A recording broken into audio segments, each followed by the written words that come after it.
Bonjour Naï. Comme d'habitude, quels sont les joueurs sur lesquels vous ne pouvez pas compter pour le déplacement à Lyon demain? On sait qu'il y avait Andrel, Javier et Levin qui n'étaient pas là pour le déplacement à Arsenal. Est-ce qu'ils seront de retour et est-ce qu'il y a d'autres joueurs qui ne seront pas là?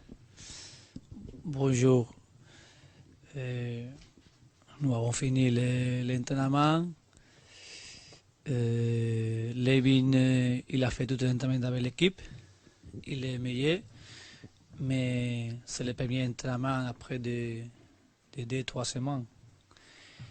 Et il n'est pas la convocation de 18. Angel Di Maria, il a commencé l'entraînement avec l'équipe. Il a fait 30 minutes d'entraînement, mais il a sorti parce qu'il a dit qu'il n'est pas à 100%, qu'il sentit un peu, et, et nous pensons que c'est mieux qu'il est ici. Il travaille demain et j'attends que le mercredi il vienne. Et après, Pastore, il a fait un entraînement à le terrain, mais avec les kinés. Et pour demain, il n'est pas à la convocation. Oui, oui, les trois. Bonjour Naï, Bertrand Métayer du Parisien. Contre Arsenal qui avait opté pour avancer Blaise Matuidi, est-ce que pour toi c'est une solution à long terme ou c'est spécifique contre Arsenal? Est-ce que c'est ton remplaçant comme attaquant gauche ou c'est par rapport à ce match en particulier où on peut s'attendre plutôt à voir Ben Arfa ou Ressé le remplacer sur le plus long terme? Bien, c'est des choses quand tu prépares un match.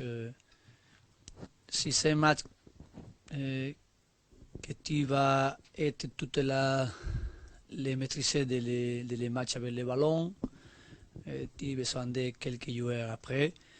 Si c'est l'adversaire qui a la possibilité de maîtriser pour le moment les ballons et le contrôle des ballons et demander à vous faire un positionnement pour la pression, et quand c'est ici, tu prépares avec les joueurs que tu crois, ou nous croyons que c'est meilleur pour l'équipe. Et par exemple, le mercredi à Arsenal, c'est clair que nous avons besoin de joueurs pour faire la pression. Et Mathieu dit c'est un joueur qui, pour faire la pression, je crois que c'est le meilleur de l'équipe, possiblement. Et après, quand nous sommes avec le ballon, il fait beaucoup d'appels à profondeur, il arrive beaucoup à la surface. Après, il n'est pas revient beaucoup pour jouer les ballons au pied pour lui, mais le travail qu'il a fait, c'était important. Et c'est une possibilité, quelques matchs, jouer ici. Après, pour exemple, quand il a sorti Hatem Ben Arfa, il a joué plus l'axe, il a joué bien. Et je préfère maintenir pour les alliés à Lucas et à Matuidi parce que le travail pour l'extérieur, avec l'attaque et la défense, les deux, ils sont des joueurs pour faire plus physiquement ce travail. Et quand il a sorti pour l'axe Hatem, il a fait bonne minute et c'est bon pour l'équipe. Et après, Jesse, bien, il continue l'adaptation, la progression avec l'équipe. Il a sorti 5 minutes, mais en 5 minutes, il a fait des bonnes actions d'attaque. Il a fait une occasion, il a fait les autres tirs. Bonjour Unai, José Barroso de l'équipe. Vous avez terminé à Arsenal en 4-2-3-1. Qu'est-ce qui vous a plu? Qu'est-ce que ce système peut apporter à cette équipe du PSG, qui a l'habitude de jouer en 4-3-3 depuis de nombreuses années? Et comment vous avez trouvé Ben Arfa? Est-ce que ça peut être une solution pour lui à long terme, justement, de jouer en numéro 10? Et l'adaptation, la progression de l'équipe, c'est important avec la performance, c'est important avec connaître meilleur l'équipe, les joueurs, comme nous jouons en jouer avec les autres. Et la possibilité de jouer avec 4-3-3, 4-2-3-1. Pour l'accès, on jouer 1 en D ou D1. Et cette possibilité, nous avons joué cette année. La pré-saison, la saison les mêmes. Et le mercredi, quand il a sorti Hatten, c'est une bonne solution, je crois. Et parce que les joueurs Hatten, il jouait bien pour l'axe, il est habitué à jouer cette position. Mais c'est une idée, c'est un système que nous avons travaillé, nous avons joué quelques matchs. Et pour demain, pour le prochain match, c'est notre possibilité. Quand il est avec nous pour jouer Pastore, c'est pareil. C'est un joueur que le meilleur positionnement de lui, c'est de Dix. Et après, pour les alliés, il jouait bien, mais c'est un joueur pour cette position, pour jouer D1. C'est un joueur que la caractéristique de lui, c'est ici. Oui, oui, comme c'est une solution, comme il a joué le mercredi, c'est une solution.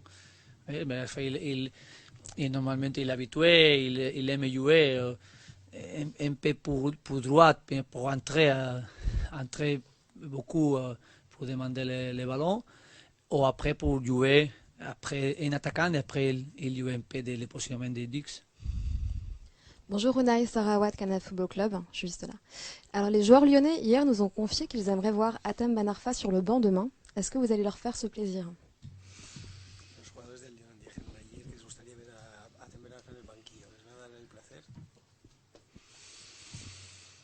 Je respecte beaucoup à l'Olympique lyonnais, le travail de l'entraîneur, de l'équipe, des joueurs. Et après, il veut gagner à nous demain et nous voulons gagner à eux. Vous allez l'utiliser ou pas?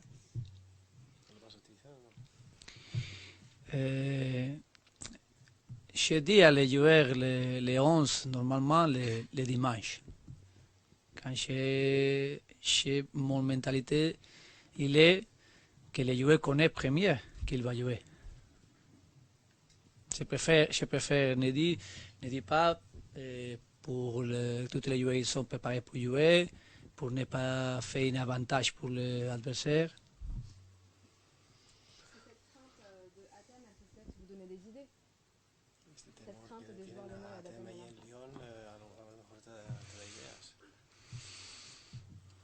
C'est possible qu'il a dit une chose et a fait penser autre.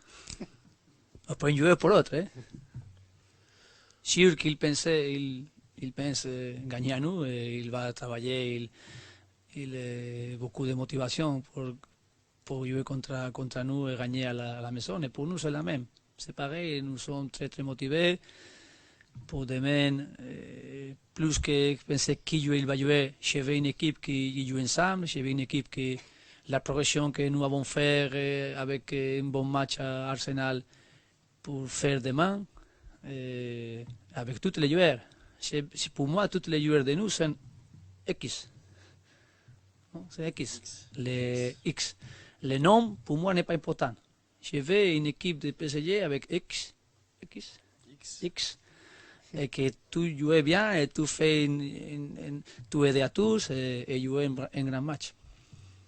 Bonjour, Nicolas Paillard d'Infosport Plus. C'est le 3e vrai test en championnat pour le Paris Saint-Germain.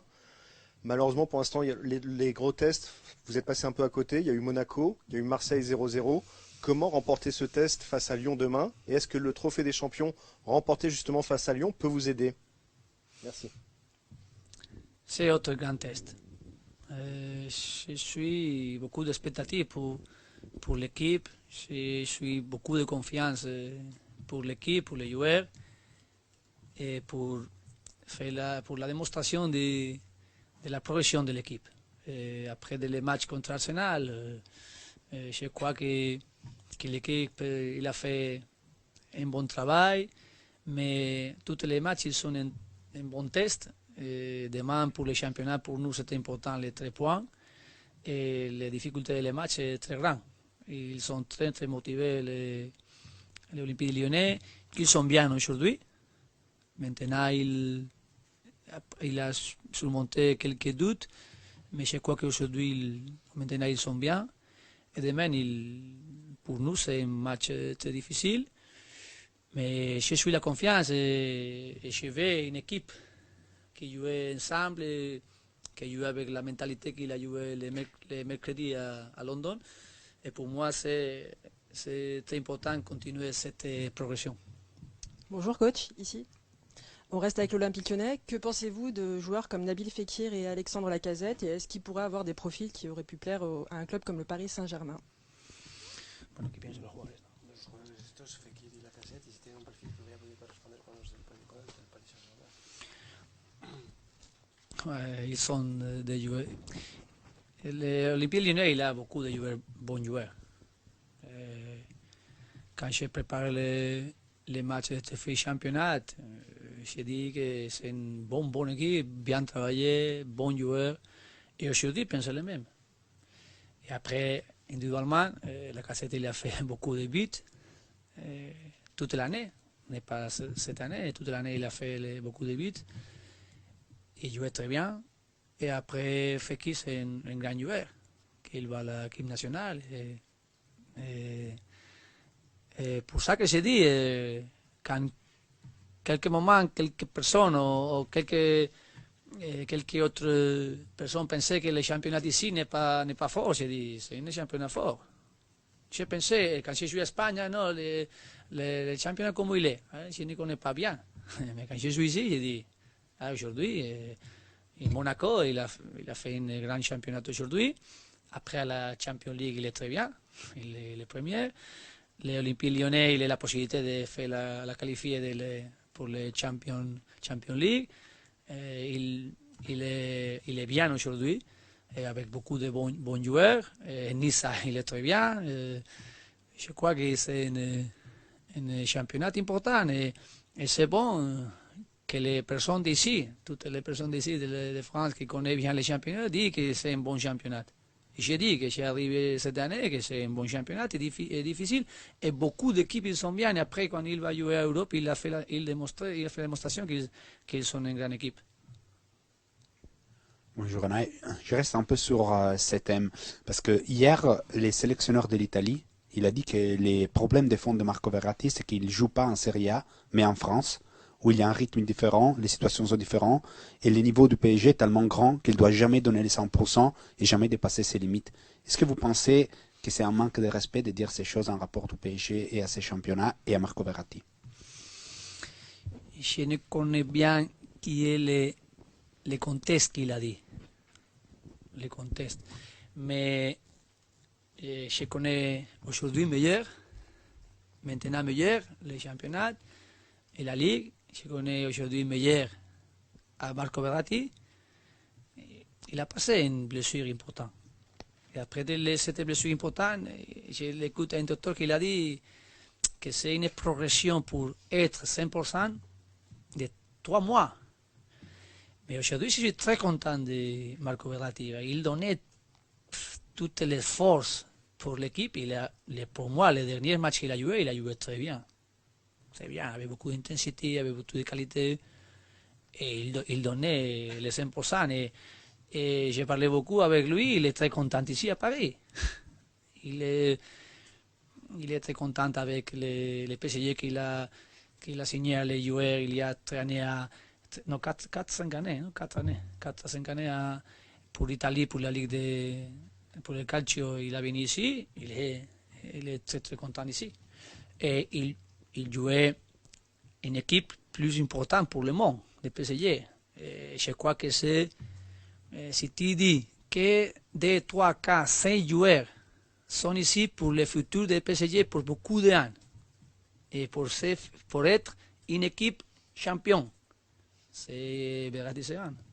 Sûr. Toutes les supports que tu demandais ça, sûr qu'il a dit comme moi. Et je crois que toutes les personnes ici et tous les supporters ici sont très contents avec Verratti, je crois. Bonjour. Le Paris Saint-Germain est normalement mieux armé pour enchaîner les rencontres, comme c'est le cas cette semaine, notamment entre Lyon et le Paris Saint-Germain. Est-ce que vous pensez finalement que si dimanche il n'y a pas la victoire au bout, ce serait une vraie contre-performance, parce que Lyon aussi a joué cette semaine, n'a pas le même effectif, Est-ce que ce serait une vraie contre-performance, d'autant plus, comme on le disait tout à l'heure, que le Paris Saint-Germain n'a toujours pas gagné un vrai gros test cette saison? El Paris Saint-Germain tiene armas para jugar dos partidos importantes en una misma semana. No ganar en el Lyon mañana sería un auténtico fracaso, sabiendo que el Lyon también jugó esta semana y que, como decíamos antes, el Paris nunca ha llegado a triunfar en partidos importantes de la Liga. J'ai mon pensament tous les jours pour les matchs qu'il va arriver, c'est positif. Je pense je vais faire un grand match et je pense je vais gagner. Et j'ai eu la confiance de le travail pour ce chemin et pour que le joueur il va faire un bon match. Unai, bonjour. Ici Nathan de Carrière pour Téléfoot. J'aimerais vous poser une question sur Zinedine Zidane. Vous l'avez affronté l'an passé quand vous étiez à Séville. Il est invaincu depuis 30 matchs avec le Real. Quel regard vous portez sur son travail, s'il vous plaît? Merci. Zidane, jugaste contra él el año pasado en Sevilla, lleva 30 partidos sin perder. ¿Qué opinión tienes de su trabajo? Je ne connais pas bien le travail de Zidane, mais je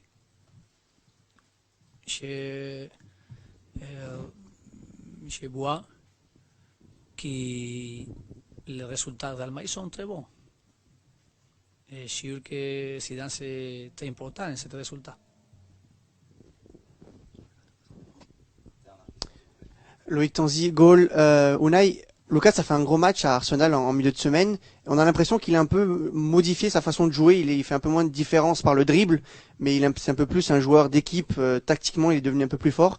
Est-ce que vous êtes d'accord avec cette analyse? Je suis content avec Lucas. Il est un joueur très impliqué avec l'équipe. Il travaillait quand l'équipe demande qu'il jouait à droite, à gauche, à gauche. Et quand l'équipe demande pour travailler pour la défense, pour l'attaque. Il écoute, il veut, il sent le PSG. Et après, il est avec la qualité. Et il est jeune pour grandir plus. Pour moi, c'est important qu'aujourd'hui, il a fait beaucoup de buts, beaucoup de passes décisives. Et il a fait les matchs de marquer beaucoup de centres pour la droite, très bon centre, n'est pas vite, mais c'est bonne action de lui. Et je veux qu'il grandisse ici. Et je le vois très content ici, et très impliqué avec toutes les PSG. Merci. Merci beaucoup.